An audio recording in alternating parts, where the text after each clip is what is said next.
Hey everybody, this is a real quick video in case you have BlitzWolf BW-HP2 Pro wireless Bluetooth headphones and you need to do a hard reset on them to factory default settings. You might want to do this for two reasons.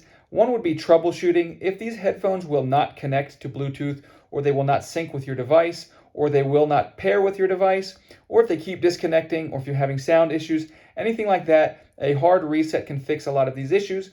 Secondly, is if you want to just have them forget all of the previously paired devices so you can start new with a new device and not have them try to pair with anything else, a hard reset will allow you to do that. It's very easy to do. All you need to do is come in and find the volume up and volume down buttons and press and hold them simultaneously for 6 seconds.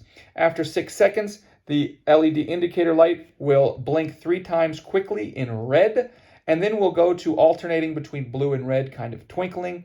That means the reset has been complete. Now you will need to repair it with whatever devices you want to use it on, and the volume will be set to a medium volume.